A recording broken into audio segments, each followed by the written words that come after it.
Hello, welcome to another UTS Startups Confessions.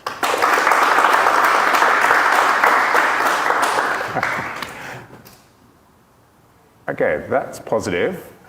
Tell me about debt in Australia, Dylan, because how big of a problem is debt in Australia right now? And then we're going to talk about the fix that you have to it, which is amazing after that.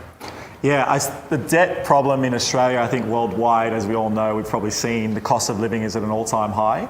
Right now in Australia, there's 8 million people currently in overdue debt, and that represents $22 billion per annum, and that's excluding mortgages. That's overdue delinquent debt. And over in the States, it's 1 in 3 Americans at $2.3 trillion per annum. 8 million people in Australia. 8 million. Out of 25 million. Yes. Wow. Yes. Okay, I'm sure there's some people feeling better about themselves, but that's terrible. And obviously, I assume it's getting worse at the moment. It is, yes. I think it gets worse. I think the way the consumer spending is going, and obviously the availability of money for consumers, the ability to log into your phone and get into $1,000 in debt in a matter of minutes is a big contributor to that problem. Okay, so perfect timing for Dimple. Yes. Talk us through what it is. So we make it easy for consumers to pay down their debt and enterprises to get paid, and we use that and assist by AI. And we do that by making the customer feel in control on the process of obviously debt to debt free. So instead of dealing with people and over the phone conversations and strenuous PDF forms and different payment plans from different providers, we put it all into one application for free, and we deal with your creditors for you and provide you with a range of resources and tools to get out of debt in the most positive customer journey that we can possibly give you. Okay, and so I say Dimple, it's DNPL? Yeah, we call it Dimple. We was going to be Debt Now, Pay Later, but it's too close to BNPL, so we were just like, Dimple sounds cool, and we went with that. Yeah. Okay, but basically this, for anyone that doesn't want to deal with all these kind of random debt collectors and other people you might have to deal with, yes, is a nice, easy to use interface that can help kind of guide people through a process. Yes, we remove the friction entirely, so you are in control. So we put the consumer in the driver's seat. So we get open banking to understand what you can actually afford based on your spending habits, and we deal with your creditors for you on your behalf, put you on payment plans, negotiate the amounts that you owe. We can sometimes get up to a 70% discount on what you actually owe. And then we have a bunch of tools like debit card roundups, which is really cool. So every time you tap your card, when you buy a coffee or a lunch, it'll round up to the closest dollar and pay down your debt in the background. We've got debt donations, so your mum, dad, or your friends can donate towards your debt if you're struggling, instead of asking them for $50 and then going to spend it on food. So we can help you out in that way as well. And then we give you a bunch of educational resources. We give you a free credit score. We update your credit score every time you make a payment. So by the time you finish off your payment plans, your score increases or can increase significantly. Okay, fantastic. Yeah. So take me back. Who were you before Dimple? Who was I before? So my story's interesting. I went from being homeless at 17 to delivering over $100 million worth of property projects across New South Wales. And in 2017... How do you do that? A lot of work. I ended up losing it all in 2017. And I went through the process of debt collection myself. And it was one of the most negative experiences I've ever encountered. And I wouldn't wish it on anyone in this room or my worst enemy. So I was like, there's got to be a way to do this. Like, no one wants to be called by private numbers daily, asking them for their name, address, and date of birth over the phone and telling you to pay them money. So I was like, we can do this in a really beneficial customer supportive way. And that's where the journey of Dimple started. Okay. And there were other interesting entrepreneurial steps between there as well. There was. How do you go from debt collectors chasing you to being in a position where you can now afford to do this? There certainly was, yes. So during COVID, we all had a horrible time. I'm sure you guys can all relate to that.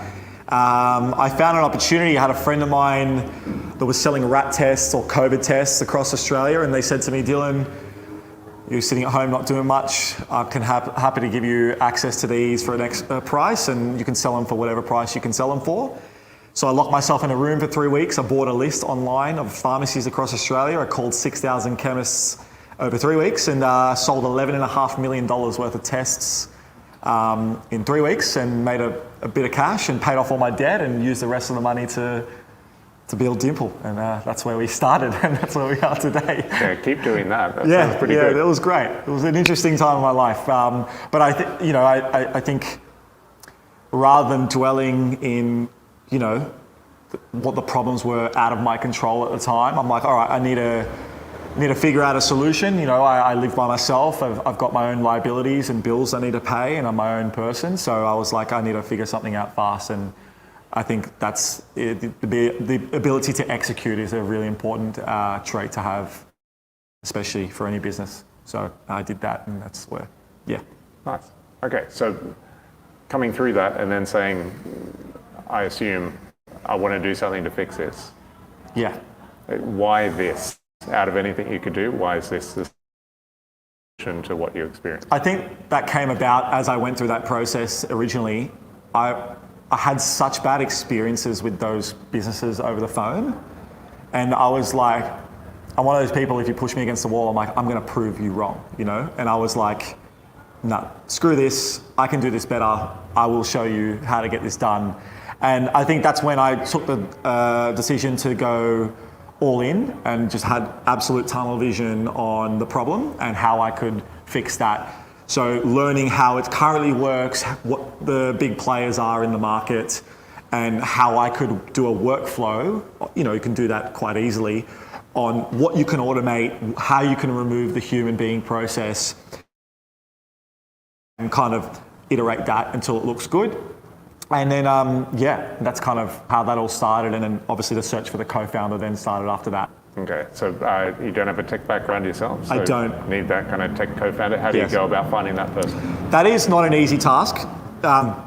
If anyone here has tried to find tech co-founders, they're hot property, not easy to find. But I think getting involved in the community is really important. How I found mine is I put a post on Sydney Startups, which is a pretty big Facebook group here in Sydney, and really great. They help a lot. And I just said, this is what I'm doing. This is how we're fixing the problem. This is how big the problem is. Who's interested? And I had a bunch of messages, which are great. I met with a few, and then I ended up meeting Will, my co-founder and CTO, and he was building a small budgeting app at the time, and he is just a hacker and coder by trade since 11 years old. And he was like, this kind of fits what I'm building and I really like financial products. And that's where the partnership started. Okay. Do you know how many people have posted on Sydney Startups and how few people have found someone like Will? Yes, a lot. It took me, I'll be honest, about 7 months to find Will. I was going to Fishburner meetups and startup meetups, and I spoke to multiple people in that process. I even had someone on for a bit working with me, but you just got to keep going. I don't personally like outsourcing tech. I think there can be a lot of issues there. But yeah, just keep going. I think if your problem is big enough and people really believe you as a person, it's also about you as a founder, like how you present yourself, how you can show yourself with the ability to execute is really important, and obviously your rapport with people. If you just go there and you talk, people are going to be like, oh, I don't know if this is for me. So yeah, that kind of the stone soup parable, where there's pretending you can make a soup that is amazing but requires a couple of ingredients, and then you get a couple of ingredients from people to create a soup that otherwise wouldn't be possible. That's right. I've told it poorly, That's right. But the rain is bucketing down. You'll be able to hear that at home, but anyway, let's continue. So it does help to be able to say, they sold $11 million in rats, and I'm starting this, and I come from a personal background of experiencing this, and I have a better way of doing it. Yes. How do you then go about building this out with Will? So we got the wireframes. We ran through lots and lots of meetings together, and I said, Will, I don't want to know anything about the tech build side of things. That is your job. My job as the other founder, being, I guess you can call it CEO, is raising money. So we built a pitch deck together. We put up problems on paper, and that was, my job was purely just meeting the right people within the space, reading the people who could teach us more about the industry, so advisors, people who own businesses within the space already.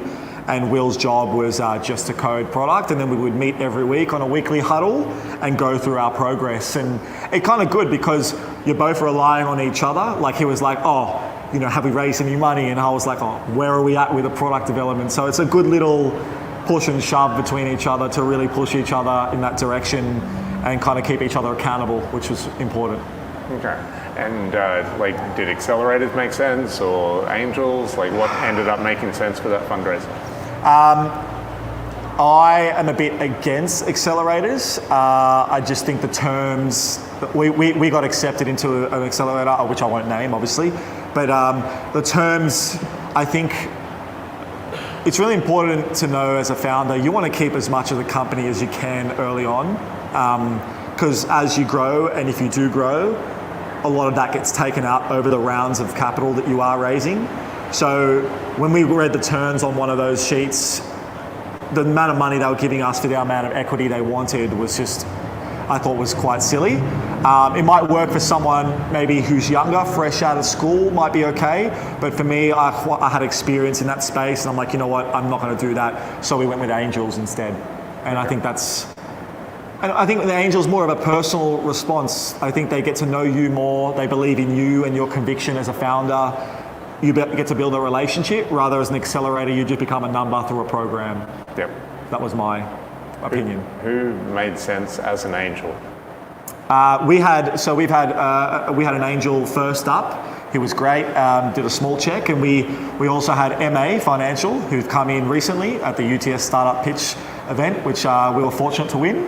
By the amazing team here at UTS and yourself, who helped us go through that. They've been great. They're a venture capitalist company here in Australia.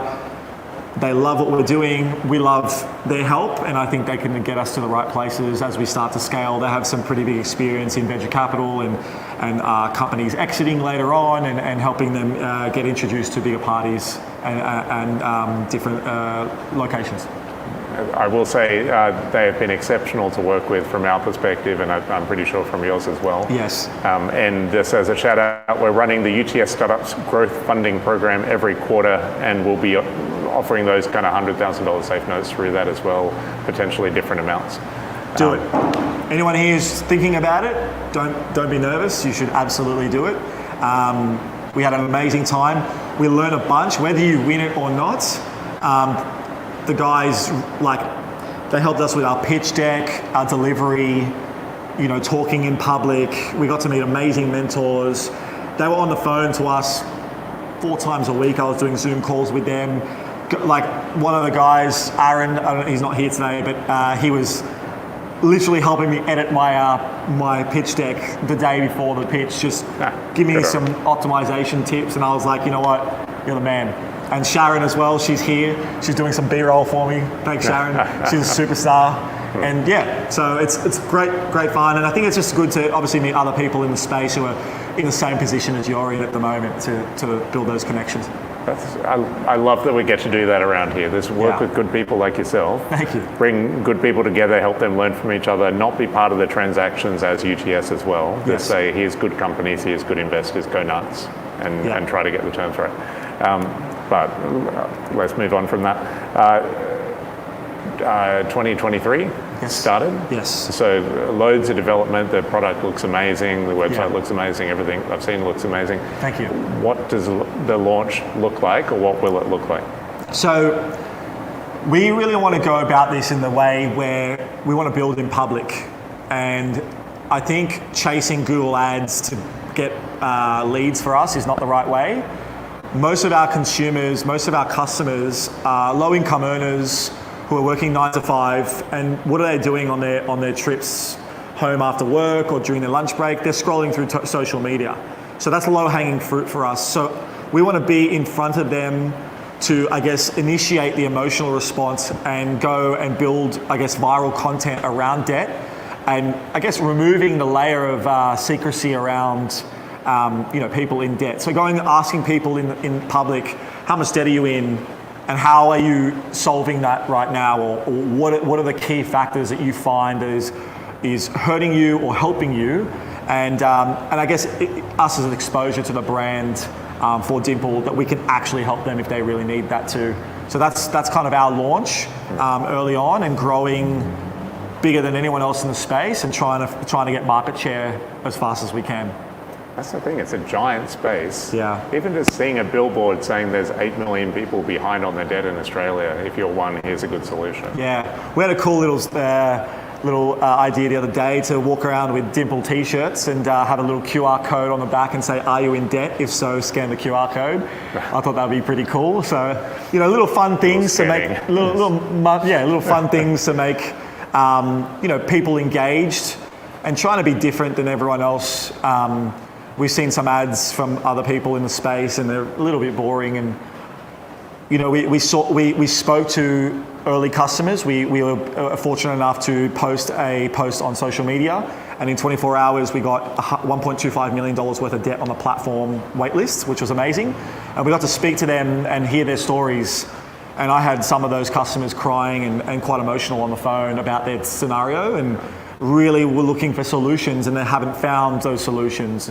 And so we feel really privileged to be able to provide that to those customers. Okay, this is amazing. I'm going to wrap up with a couple of questions. Sure. So, coming from where you were, like 17 homeless, building up, and then going through some things, and then being able to pull yourself back up, and then use that kind of position you're in to help fix it for other people. Where does this go from here? What is Dimple in 5 years' time? The goal for us at Dimple is to obviously scale worldwide. We want to dominate the Australian market. That's really important for us.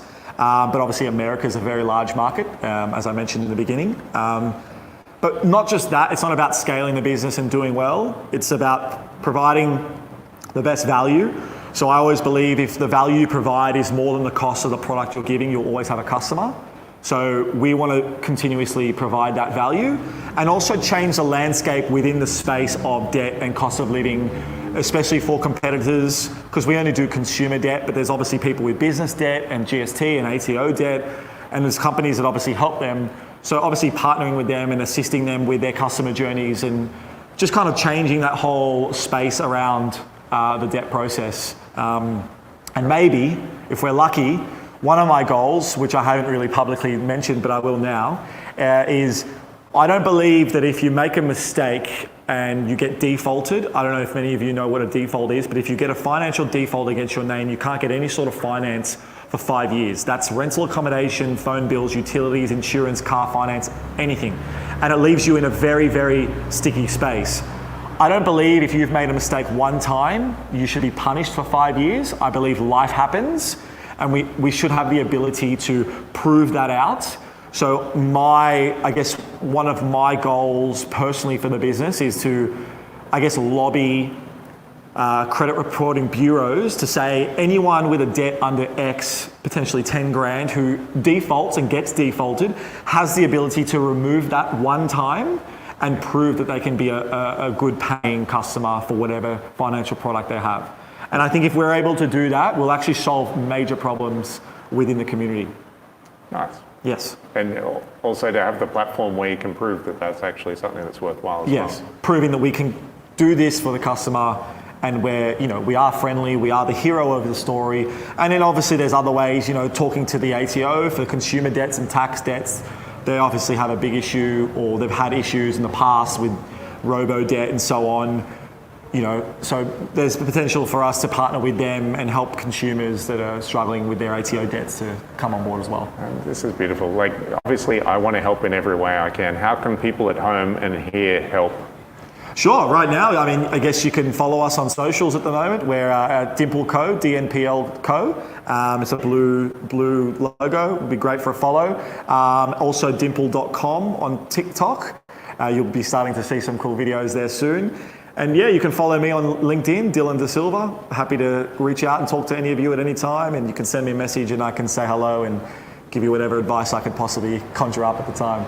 Okay, awesome. Last two questions. If you could go back to the start and tell yourself something as you're starting Dimple, what would it be? That's a great question. Your new life will cost you your old one. If you're really to make the decision to do a startup, it's hard. Delayed gratification is something you need to learn very fast.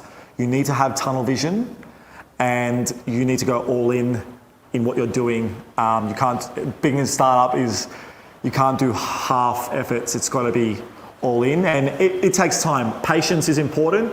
We haven't made $1 since we've started, and that's not easy. And that's probably one of the main factors as to why many startups fail, is they obviously give up. And last one, your different entrepreneurial journeys, how have they changed you as a person? Would go back to patience. I've become very patient. I know that things take time. Sometimes we think, we want to make money fast, or we want to do this fast, but things take time. Things are ultimately out of your control. Sometimes you can't control, variables that you need done to get things done. So you just got to be, I think, patient and consistent is important. I'm very, I guess myself, I'm very structured. That works for me, having a structured day, like doing the hard things first. Like I try and get up and have a cold shower and train and get everything out of the way in the morning, make my bed, make your beds, guys. It's really important. And and then like getting all the emails or the hard stuff out of the way, and then you can focus on whatever else needs to be done during the day. So hard things first. Okay, well, we're going to do it the other way now, because the hard part is coming up, but we're going to turn off the camera for it. So we go into a private Q&A with our audience where they ask some more juicy questions. Sure. But the people watching at home are going to miss out on that. If you are watching, come down and join us every Friday at 3:30 at UTS Startups at Central. But for now, we'll turn off the stream. But before I do, join me in thanking Dylan Da Silva from DNPL. Thanks, guys. Appreciate you. Thank you. Thank you very much.